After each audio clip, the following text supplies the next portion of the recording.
Welcome back to A Bit of Curiosity. Again, as usual, I'm your host, Jeremy Howlett. I'm excited today to be joined by Ken Miller. Ken is a dynamic trainer, speaker, author, and consultant, and he's much more than that because we're going to dive into his story. But he focuses on resilience because of his own journey from recovery to professional success, which underscores his keynotes on topics such as resilience in the face of the known and unknown.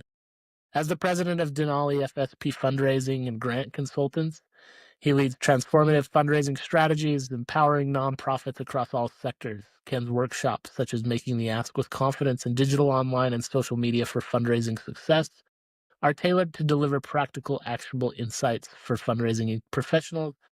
Recognized for his dynamic speaking style, he engages audiences with his deep knowledge of fundraising best practices, major donor relations, and nonprofit leadership, ensuring participants leave equipped for impactful outcomes. And let's just talk about resilience. Let's talk about resilience. So, Ken, one of the things that really stood out to me as you reached out and said, "Hey, I want to be on your podcast," is so here we just love diving into curiosities, right? There's no real agenda here other than just my own curiousness. So meeting people like yourself is fantastic. But really kind of so to highlight your story, and I'll let you really dive into it, but Ivy League graduate, then homeless for 20 years, incarcerated, um, and then back on your feet and now excelling. Kind of walk us through that a little bit. How does that all play out? Well, first of all, Jeremy, I want to thank you for allowing me the opportunity to share. 'Cause that's what I do is I share. And, I love I it. tell story, I tell stories, I have lessons learned, I have experiences, but I just share and I share from my heart and I share to the best of my ability truth. Okay. Very simple. My name's Ken Miller, 62 years old. I'm a I'm a mixed, child. And at one time, I remember somebody said, "You're a mulatto. Are you a mulatto?" And I had to think about that one. I've been called a lot of things, but I've never been called a mulatto. But I did by this one person. My Wow. mother was white and my father Yeah. was black. And I'll just give the quick uh, overarching life story. Very simply, I was born in 1962. My mother was a runaway teenage girl who got caught up with a black married drug dealer and pimp. And she got pregnant at age 17. And I was put up for adoption at birth. Remember, this is 1962. Child in New York. Did 6 years of foster homes. I was adopted by Irene and Sam Miller. When I was adopted at age 7, I could not read, I could not write, I could not tell time, nor could I tie my shoes because I'd gone through these foster homes that didn't really care about that. I would learn how to read that first summer of my adoption and fell in love with reading. I was precocious as a child. And by the time I was 17 years old, I was a National Merit Scholar. I was accepted to Harvard and I went to Dartmouth for my undergrad degree, Ivy League, Hanover, New Hampshire. I graduated 4 years later with a degree in fraternity with a minor in drinking. That was my degree. Well, I want to interject there a little bit, right? I okay. So foster child finally gets adopted.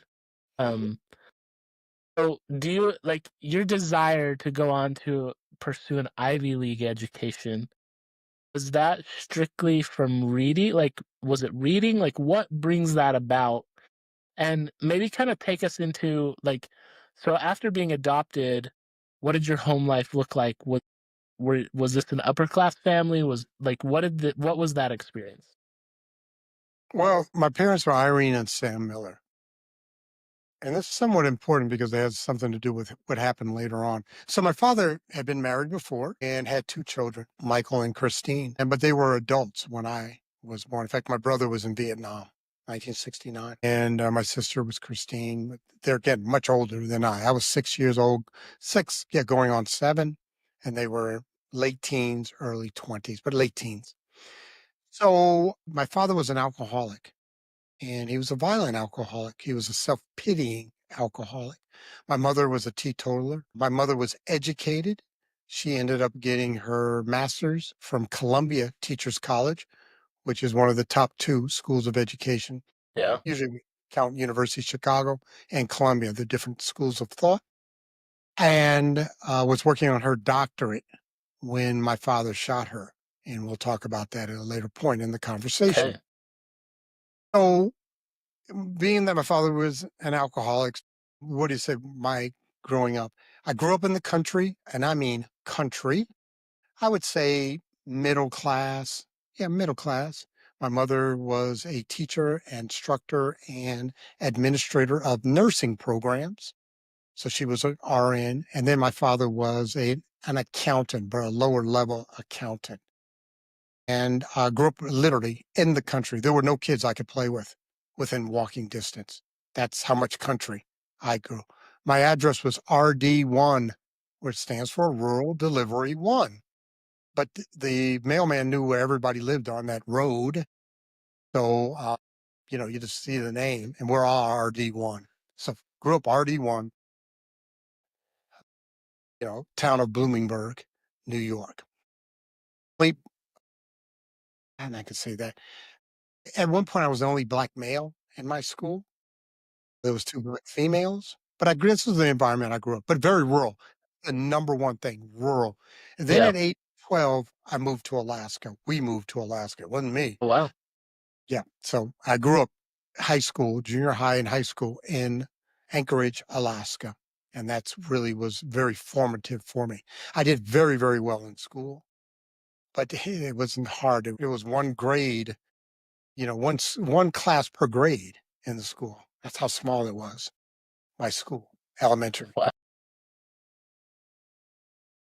That was my childhood. There was so much more to my childhood, but the predominant thing was probably fear. I had a lot of fear. Yeah. But I always knew I was different.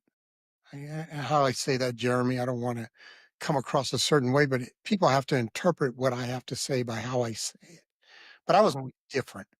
I knew that I was adopted. I knew that. I knew I was a foster child. I knew that I was a little different than the other kids because I wasn't white, number one. Yeah. And growing up in that environment, being the only black male was different. Not that I had a lot of prejudice. I just knew I was different. And then my home life was, I thought, different because I didn't see the other kids I would stay overnight. They didn't have a raging alcoholic father. Mhm. At least I didn't see it. Sure. Yeah. But it was beautiful growing up in the country. No, it's yeah. Well, New England, upstate New York, like it's Beautiful. gorgeous. Yeah, it's gorgeous. And then Anchorage, Alaska has its own level of beauty for sure. So, okay, so mom's an educator and very educated. So, Mhm. I assume that had some contribution to your diligence and your study, but it sounds like just inherently passionate about reading and smart kid overall, which all kind of attributed to that. Okay, I'm gonna do awesome at school and then see where it takes me. Yeah, I didn't think of it as being awesome at school. I just did the school work. I took advanced placement in high school. I was the first one, at least in my high school, to ever score 100 on one of the tests that we had in the advanced placement history. I took advanced placement English, Yeah. did well, got fours and fives in both of those. So I went to Dartmouth and I got credit at an Ivy League school for something I did when I was 15, right? But I didn't think this was unusual. You understand what I'm saying? I didn't think I was anything special. I just know that when I came to apply for colleges, you start in 11th grade. I had approximately 160 colleges ask me to matriculate or ask me to apply. I had no sense, none whatsoever, that I wouldn't get in. Never thought about that. I just thought you applied and you got into where. So out of the 160, I think it was 168. I'm a very ordered person.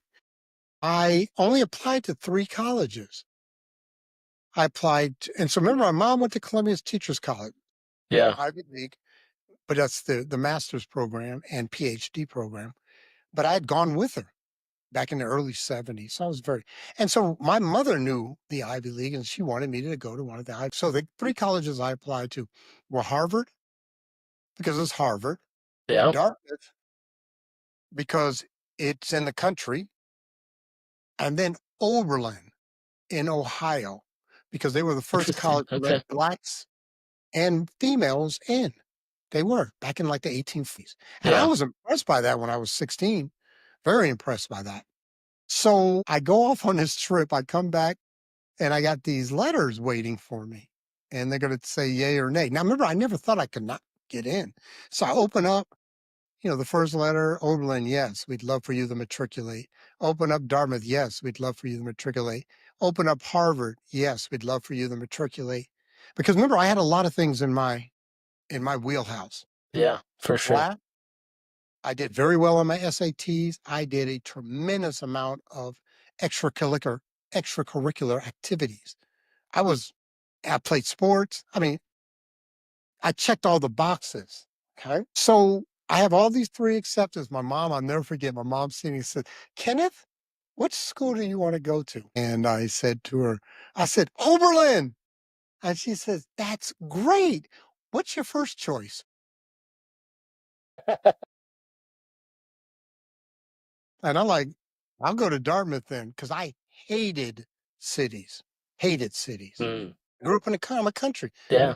Anchorage is a quarter of a million, small town.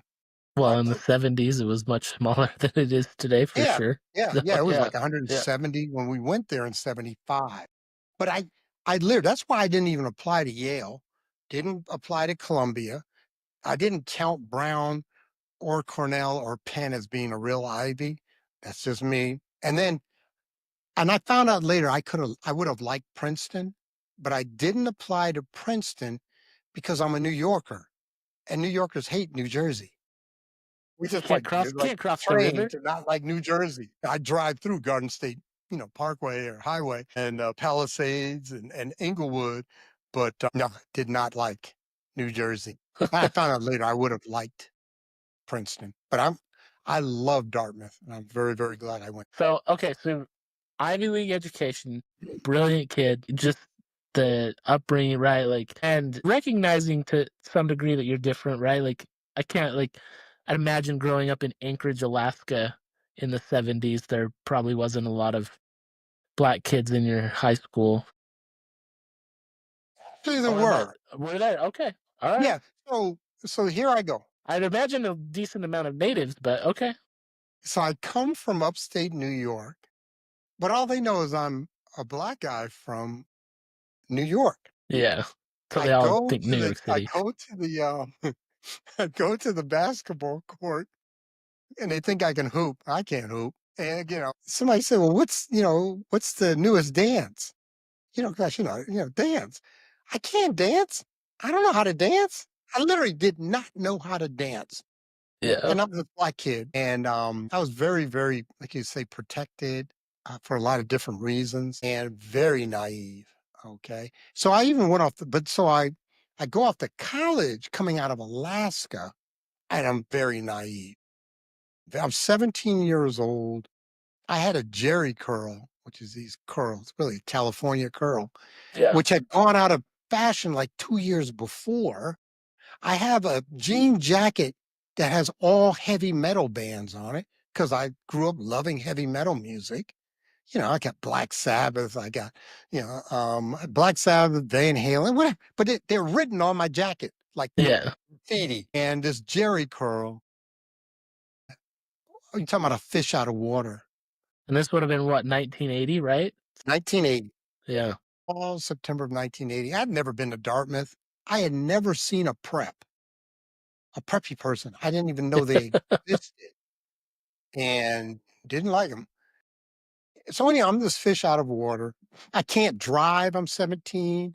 I'd never had a girlfriend. I'm 17. I mean, I am a nerd. Okay. And so I get there and I go to the fraternity and I have my first drink. And within a month, I'm a full blown alcoholic. Full blown alcoholic. What does that mean? It means when I start drinking, I cannot, with any certainty, control the amount I drink. Yeah. and I drink to excess, and I make really bad decisions. Okay. And that's within a month of my first drink, full bloom. And my father was an alcoholic. I did not want to become an alcoholic, but it's genetic for me. So, for sure, and but so what, like, having seen that growing up, Mhm. did like, what was it kind of a cool, like, was it to try to fit in? Like, why not completely avoid it growing up in that environment of, like, "Okay, I see what alcohol does," right? Like, and if your mom's a teetotaler, right, like, she's not drinking at all, why, like, what kind of spurred on that decision to, "Okay, I'll go ahead and take my first drink here at school?" People ask me that question, and I actually am surprised. That's what we do in college. We drink. That's what you do. You go to that's and you gotta understand, Dartmouth is in the country, small town called Hanover. You can't go into the city and do city things. You are Yeah, very limited, especially back in 1980, what you could do socially. You either drank in the dorm or you drank at the on frat row. Okay. yeah, But that's normal for 18-year-old. That's normal for college. And then the other thing I found out when I drank, I could talk to women. I could talk to girls. I mean, literally. And then there was a camaraderie. We call it a frat, but it's just a gang. It's a gang by another name because yeah, I got involved with gangs on the street. Anyway, this isn't a gang. And what they do is a fraternity, at least a fraternity like mine, and it's I don't blame my fraternity for anything of my drug or alcohol, but what they do is they create an environment that's conducive to massive amounts of drinking, drugs, and poor behavior, especially toward women. It was an environment that was conducive to that, and that we would protect each other and also co-sign on bad behavior. yeah. So so you're kind of so your rise to the top, you go to this Ivy League school, you graduated, right? So it didn't completely derail you. Like you talk about, you minored in alcohol, but that one drink kind of stems this certain aspect of your lifestyle now. Where at what point now do you feel like you derail? So this is interesting. I don't get to talk about this a lot. It's in the book, most of this. So what happened was when I came back from college, I came back a mess. A mess.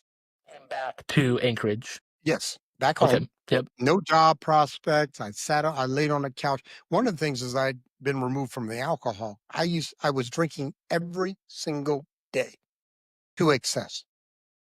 I come back, I'm cold turkey off the alcohol because I'm at home with my mom and depressed. That was a pretty common emotion for me. And so my mother said, "Hey, we're going somewhere on Monday." I said, "Great." Because I thought she was going to buy me a car because a lot of my fraternity brothers, they got a brand new car for graduating. So I'm like, "Hey, cool." So we go and we pass all the dealerships. I'm like, "What's up with this?" And then we finally my mom took me to my first drug treatment center. And that was my gift for graduating. And so I went to treatment and I was remained sober for the next 2 years. So And could then she just tell, or did you guys talk about it she at had all? known for years. Yeah. They asked me to go to my first meeting summer after my freshman year. I went to my first AA meeting summer after my freshman year because, again, I started in October. By December, I'm a full blown alcoholic. I continued drinking, but you don't get as, I didn't get in as much trouble early on because that has to build up. That has Yeah. usually has to build up, but you can do it the first time you drink. You can still, get a DUI or crash and kill someone or and get involved with some assault or whatever. Doesn't doesn't wait, but it definitely does build up and gets worse over time. So I graduate, I'm sober, I go into the corporate world. I'm making $50,000 a year in 1985, which is very good. Yeah. And I'm wearing a suit and tie, Hickey Freeman suits, Allen Edmond wingtip shoes. I'm square driving a Pontiac station wagon. I could buy any car in the world, and I buy a Pontiac station wagon. Love it. Okay, 'cause I'm square. And then I relapsed, and within about 2 years, I was homeless on the streets, and I was to remain that way for about 20 years. So, okay, and a lot of this just we can attribute like addiction is the tough, right? Like it's addiction is a horrible thing, right? Like Right. in regardless of what we're addicted to, right? Like so this derails you, right? Like you go from your job, but there's still this looming addiction, and you've confronted it, been sober for a little bit, but then relapse again, and that derails you, and now you nothing. You're on the street. It's been 20 years on the street. What? So at what point, like as you're going through this period of like, okay, relapse, drug addiction, alcohol, right? Like at some point you recognize that you have worth. You've talked about it before. Kind of help us like what did that recognition do to change your state and get you out of this 20-year cycle of in and out of prison, homeless, addicted, etc. So it all comes down. There was two things that happened. September 22nd, 2004. I wake up in a closet in this apartment building. I'd been staying there for 2 or 3 days in the closet with the roaches, with my crack pipe, my 40 ounce of natural ice beer. And the landlord came and found me in the closet, like, you got to go. So I get up and I leave. I had just come off a period. So, and I talk about this from the stage, and I hope this is going to be all right. But I had been a male prostitute. That's what I did. I prostituted myself on the streets, Ivy League and everything. And I made a decision that if I could not go back to treatment, I was going to commit suicide. That was my decision.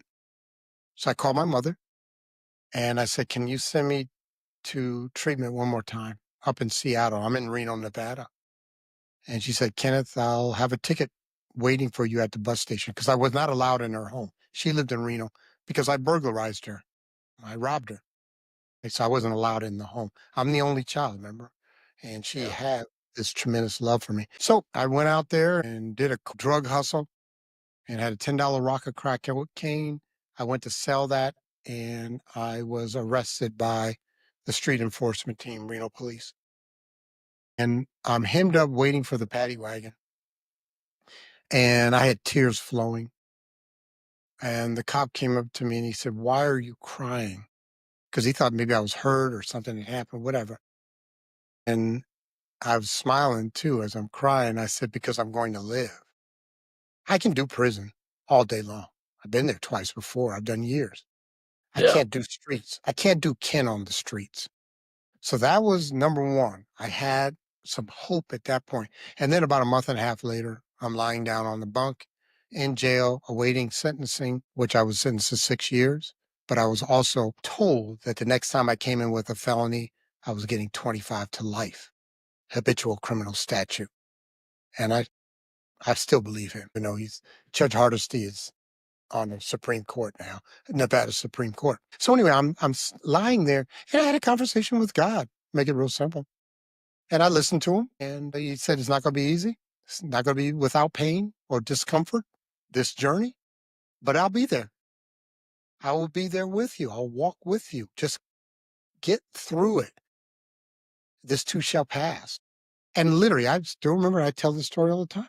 Ever since then, I've been willing to undertake whatever I need to do to get better. And I did a lot of work on getting better. I don't spend a lot of time getting better anymore. I am well.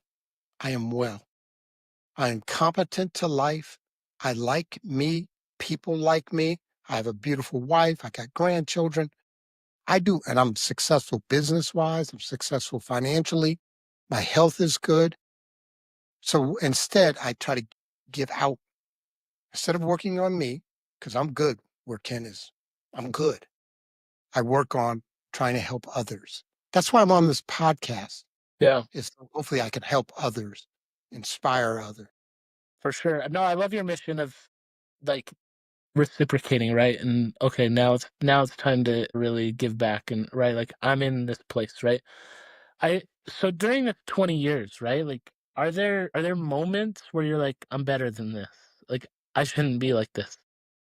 Yeah, there's a lot of moments. There's a lot of moments in prison, on the streets. There's other moments. I remember I was with a very good friend of mine in LA and we were smoking crack. And he looked at me. He was like my best friend at the time. And I looked at him and I remember him saying, "Are we having fun yet?" And we're just two black male crackheads. And I'm like, "Or not." You said it in that way. Are we having fun yet? No, this is not fun. And I knew, and that's what made it even worse because I knew I could be better than this. I'd worked for 3M, I'd worked for Kodak, I'd had employees, I had done things. I had modeled, I'd been in a movie. I mean, I've done a lot of things, and I've always had these opportunities, and then I would destroy them by relapsing. Because when I talk about just 20 years on the streets, 14 inpatient treatment centers, 14, 3 prison terms. I don't even count going to jail. I don't count that. Those are misdemeanors. There was numerous.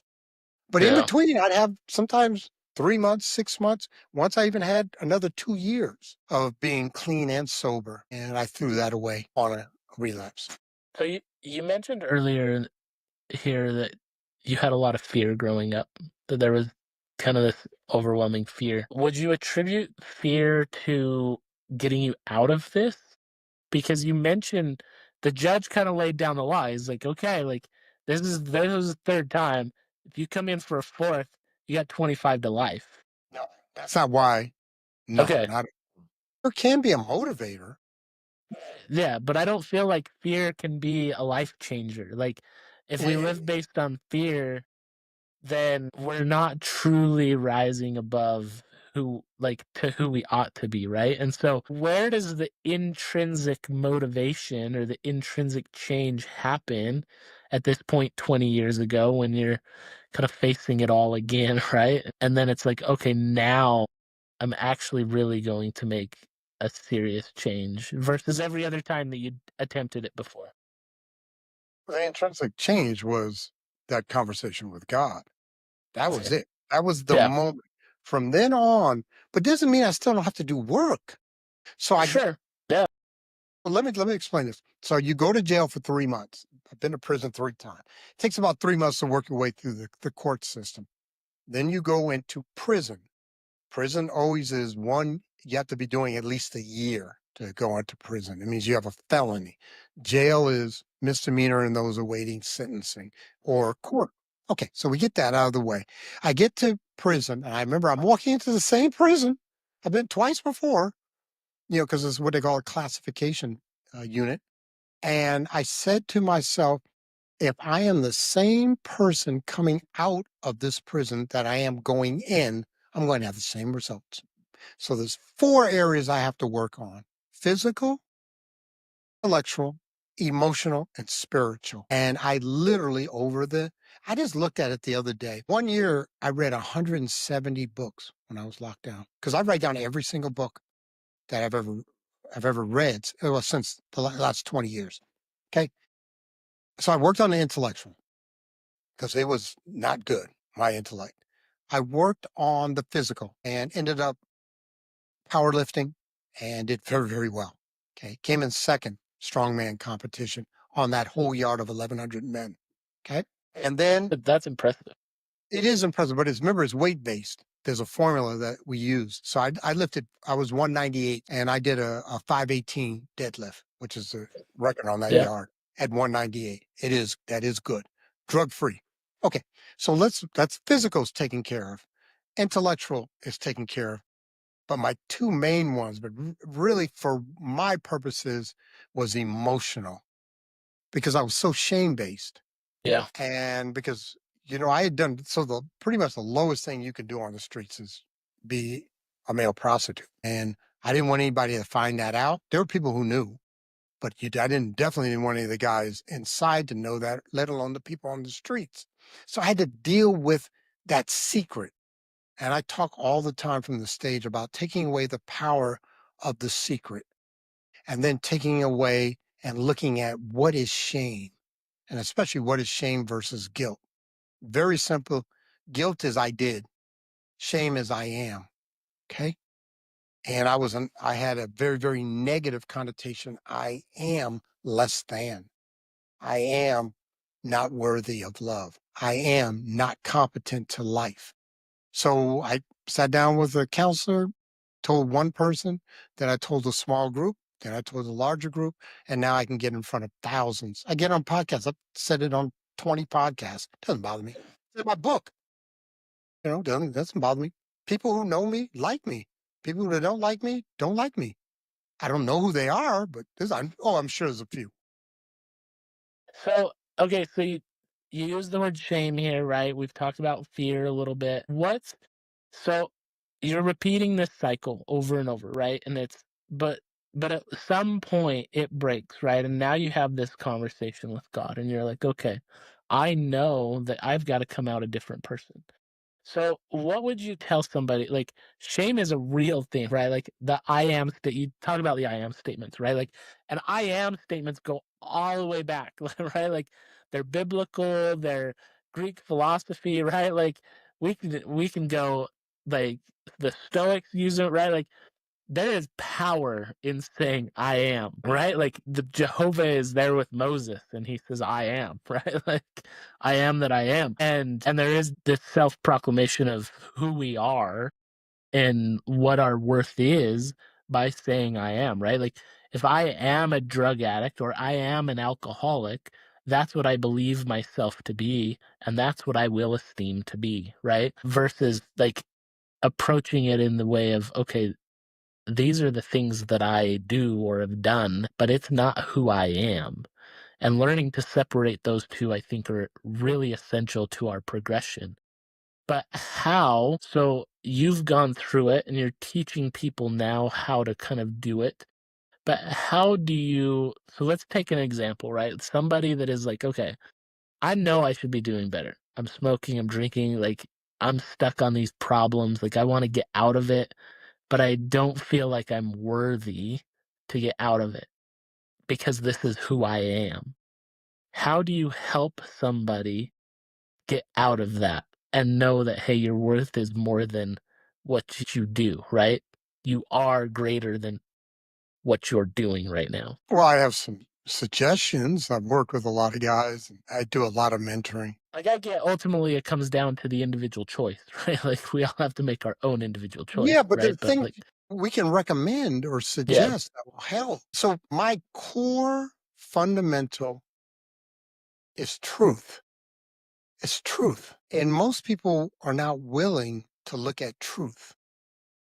So what is truth? This is the way I describe it. Truth is a hallway. And in that hallway, there are doors. And the door will say age 7. Door will say age 17. Door will say age 34. And we need to go into that door because something happened when you were 34. You know what it was, but you don't want to go in that door. You don't want to go in that door. You don't want to turn on the light and observe and try to get an understanding of that set piece. And so what I can do, and remember, I'm not a counselor, but I do this for myself and I've worked with guys do this. And all I'm saying, let's go in that door and let's talk about it. You know it's going to stay here. I've done so many fifth steps, on the anonymous programs, of fearless moral inventories. And then I've talked to numerous men and they know it's safe. I'll never share it with anyone, my wife, anyone. It remains with us. And believe me when I tell you, I've heard everything. Okay. Okay. Everything. So we go in the room, we observe, and we allow that set piece to come to light. And that's talking in our consciousness. And then it's such a relief when we understand the truth. What is our place? What was the place of the other players or other actors within that set piece, within that room? Because I had a bunch of those rooms. yeah, And until I could start talking about it. Okay, so that's one. Let's find out what truth is. And then I'm a big one. Let's do some esteemable things. They can be small. Let's do some esteemable things. Let's say thank you to 3 people, or let's call up 2 people and say, I appreciate you. Let's be accountable to someone. Let's be responsible. Every guy I've been mentoring for 15 years. I've had hundreds of mentor meetings, explicit mentor meetings. And every single meeting, we start off the same way. Tell me about a win. Tell me about a win.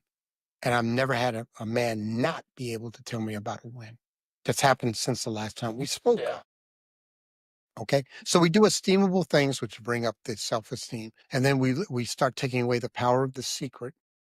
Because in the end, I've always said this, I can tell more about your self-esteem by how you take a compliment than by how you take a criticism. Because what happens is many people are very uncomfortable with compliments. Why is that? Because it's an opposition or antithesis to their self-talk. Hey, you're great at this, or you look really good at this. You look really good, or hey, you look like you're really healthy, or whatever. And inside you're saying, no, I'm not. I haven't been to the gym. I didn't do my hair, or I'm not really a good fundraiser, or I'm not a good mother or father.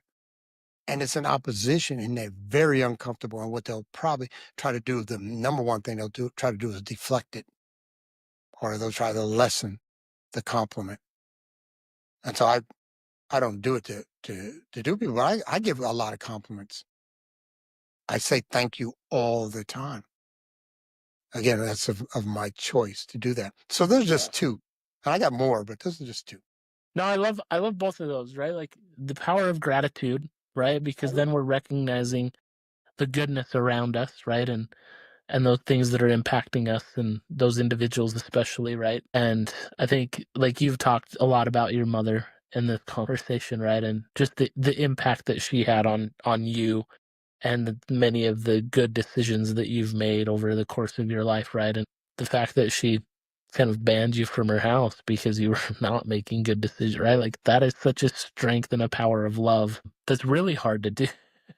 Like, but then the second thing, right? The esteemable nature of ourselves, right? Like, I think that I heard it once said, and I started to reflect on this, is that it's much easier to share our struggles with somebody than it is to share our wins. And as we look at those that we can share our wins with, are probably some of those people that are closest to us. Because it comes down to, again, right, am I really worthy of it, right? Like, where is my self-talk? What do I believe, right? Like, and I think we just get self-conscious about, well, I don't want to come across prideful or arrogant or what, like, I don't know what it is, right? But recognizing our wins has such power to it because then again, it's another form of gratitude, right? Like, we're recognizing the good things that are occurring around us and to us. It's interesting. I'm listening to you, and you have made a statement that I don't know what this means, and you do. It's just many times we have to take time to think. And that's one of the things that I teach when I work with men. And I'm not saying anything against you, Jeremy, at all. So please don't take it that way. What I'm saying is when I have an individual who is struggling, and one of the number one things I teach and support men is in thinking. And I do a lot of definitions. What does that mean? What does that mean? What does fear mean? What does pride mean? What does respect mean? What does courage mean? And we'll talk an hour because most people have a hard time defining what is grace. They live, they would struggle. I've asked every man I've ever worked with, I've asked them to define fear and also to define courage. Every, ask them to define what is a win. One of the main things that I talk to people about is what is a problem? What is a problem, Jeremy? What is a problem? Uh, that's a great question because to me, right, like my first instinct is it's an obstacle to be overcome, but maybe it's not necessarily something that needs to be overcome, but an obstacle or a challenge in our course to who we're striving to be. A problem is a set of circumstances that seeks a solution. Okay. So let me give you an example of this. 2 plus 2 is not a problem. 2 plus 2 is a statement. 2 plus 2 equals is a problem because of the equal sign. It seeks a solution. Set of circumstances, 2 objects plus 2 objects seeks a solution, which is the equal sign or more than or less than, and then we solve for it.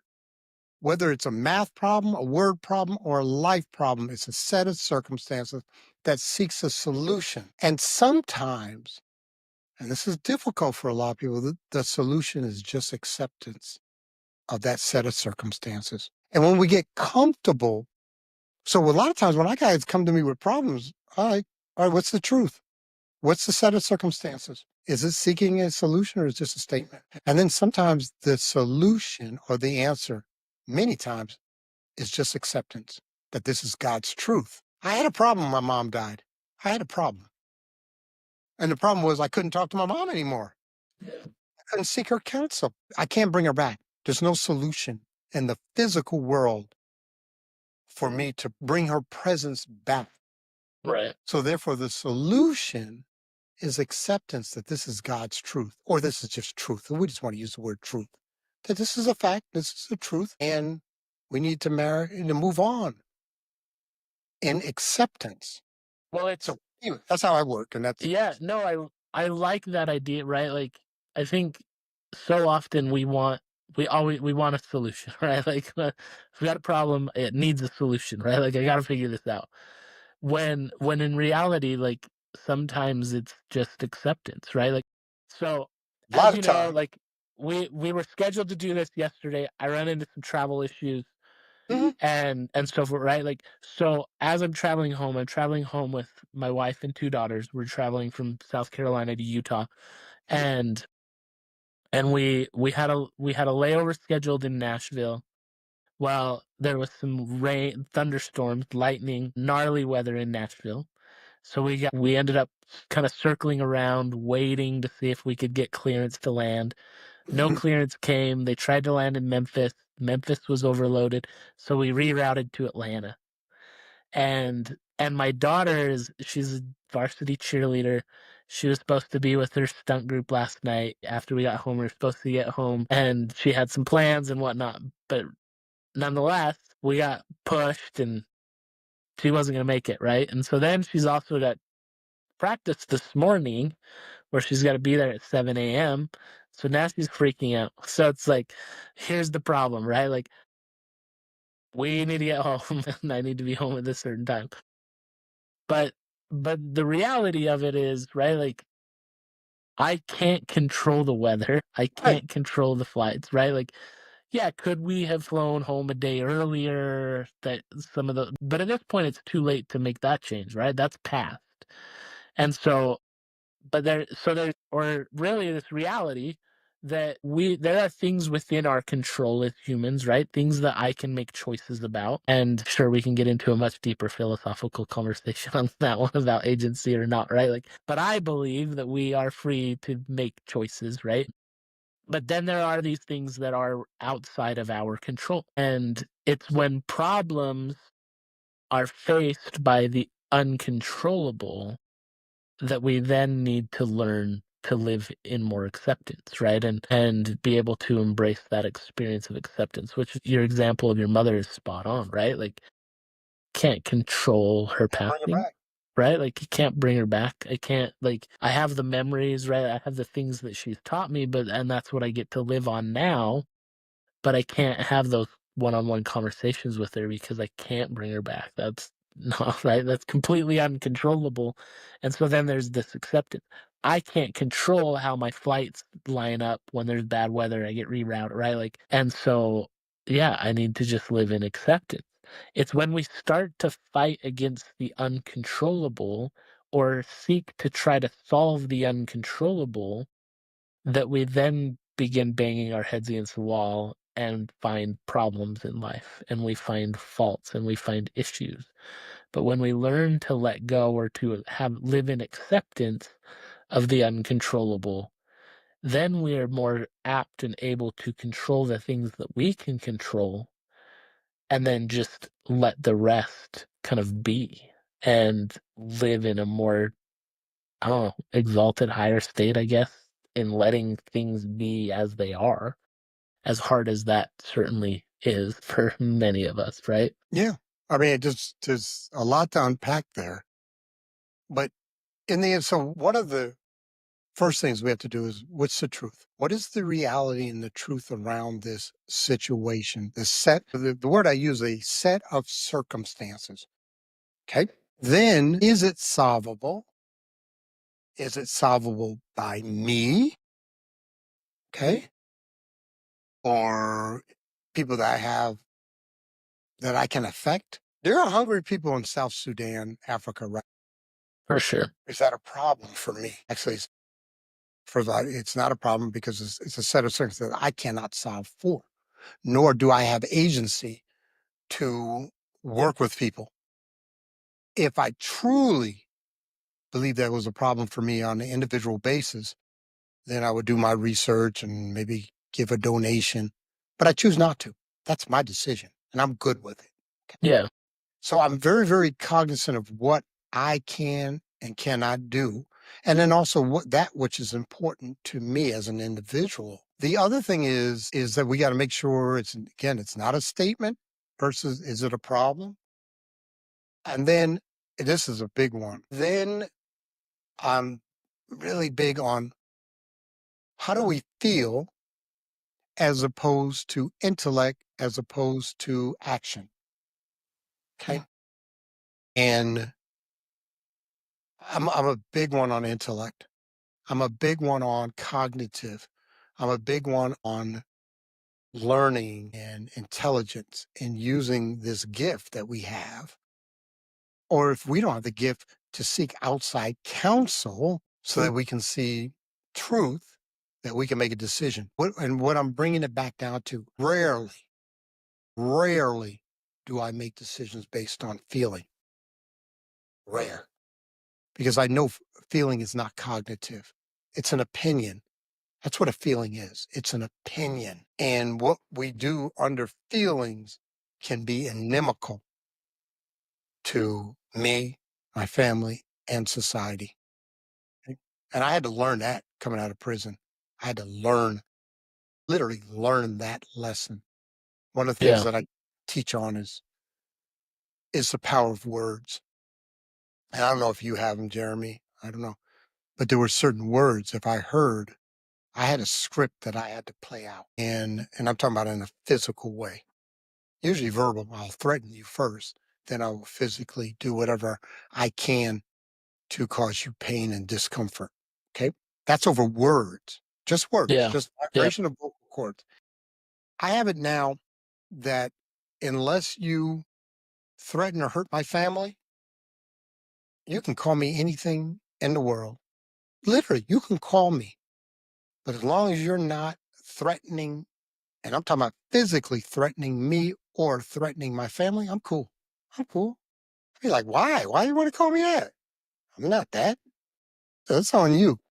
Yeah. You have the problem. I think that, well, and that comes back to, right, I asked you about worth earlier, and I think it's like it comes back to understanding your own individual worth, right, and where you sit in that. And I think, like, as we look at problems and worth really have, I think there's a very correlated impact on those, right? Like, I can speak on that for next hour. When it comes down to, so I just did a book study, 4 months on self-esteem. I've been teaching on self-esteem for 12, 13 years. And there's two aspects of self-esteem. One is self competency. Am I competent to make good decisions in my life? That's competency, or good decisions at the job or in my relationships, family. Am I competent? That's one. And then am I worthy of love? Am I lovable? Okay. But the competency comes from making a succession of good decisions. As an addict, I had a succession of bad decisions. So my self-esteem was I was afraid of me. I was afraid of my decision making capability because I would decide to do that which is short term. I would decide to do that would do one of two things: gain me pleasure or push away pain. And one of the greatest gifts of being sane, I'm going to use that term, sane, is the ability to embrace pain and understand pain. Because that's the fundamental, is pain. It's the fundamental. It's the fundamental between fear. What But is fear? And okay, I just want to yeah, answer I'll Mark. answer that question, and then I want you to Yeah. tell, like, I want Okay. you to Let me kind of just let explain me just say what fundamental, right? fear Like, is. Fear is the future anticipation or expectation of pain. That's all it is. But the fundamental is pain. And this has been my experience. 100% all anger is a manifestation of fear. For me, it has been always. There's yeah, always fear underlying all of my anger for me. And I'm not speaking for others. You may have a definition where you are angry, but there was no fear or pain. Cool, cool with that. I have it, and I've been looking at it for 15 years. yeah, no, I like that definition of fear, right? Like, it's the anticipation of pain, right? Or like, and I would even go as far as maybe to say the unjustified anticipation of pain. I think so, at times it's justified, right? Oh, Like no, it's Jeremy, certainly I got to push justified, back but on that one, bro. that's fair. No, no, there is good fear. There is good fear. And fear is an emotion that's a lot quicker than the cognitive. So if back in the day and I see a saber-toothed tiger, I don't want to sit there and think about, hey, I wonder how long that tooth is that he has on that saber tooth. Gee, I wonder why he's like running towards me. Does he want to say hello? No, I want to be in fear and climb up that tree or grab my spear or whatever it may be. Yeah, Fear is to protect. And that's why it's so much quicker in the brain than the cognitive. It's a different part of the brain. Okay. It's more on the primitive back here. This is where we do our cognitive. That's why it's so big in humans. And I tell people, remember I said, what a gift that God gives us, pain. Do you know there are people who are born and they cannot feel pain yeah, and they break legs, they hurt themselves, and they or die early because they do not have that pain receptors, input. yeah, Yeah, they don't have that input that says this is wrong. That's burning your hand, or your leg is getting ready to break because it's stuck and you got a little pain, and I'm going to stop doing that. So, pain is beautiful. Okay. It's what you do with that pain. And then how do you lessen the opportunities that are controllable for pain? Remember my speech, I talked from the stage, resilience in the face of the known and unknown. Okay, those are setback. A setback is pain, discomfort. But there's ones that we know are coming. We know our mother's or dad is going to pass away at some point. yeah, We're younger. Well, at least we usually are. We're younger. So we know that. And sometimes they're very sick or they're dying. I've had that obviously within my family. I knew that was coming. And I could prepare to be resilient. And I did. I had a whole thing that I had literally mentored or spoke with my sponsor about what am I going to do because I love my mom so much when she passes. And then there's ones that we don't know. The kid got hit by a car, or I woke up, my wife says she's leaving me. Didn't happen to me, but you know what I'm saying? sure, We yeah. had no clue this was happening. None. And how do we bounce back from that setback? And there's skill sets that we can do. No, so good. Yeah, I think that gives like, and I love like again, it goes back to defining words, right? Like I love the importance of just pondering, thinking about, okay, what do these words mean? What do they mean to me? How do they impact my decisions? How do they impact truth? How do they impact the way that I react and respond? Um, and I think the more that we sit back and start to think about, okay, what do they really mean? Then the more we can use these words to our benefit in the long run, right? So one other word I want you to define before we end here is inspire. What does it mean to be inspired? Where it comes from, to bring in the spirit. That's where the word comes from. To bring in the spirit. Inspire, in spirit. And what it means is to bring in through usually external. But if you're deep into prayer and meditation, you bring it literally from an internal conversation with whatever spiritual entity you believe in, whether you define it as God, Jesus Christ, Buddha, Allah. And those are just the major religions. But what it means is to bring into spirit for the why, the motivation, and the reasoning to engage in specific, I believe, action and behavior. So for me, I don't get inspired to breathe, just to breathe. I don't need that inspiration.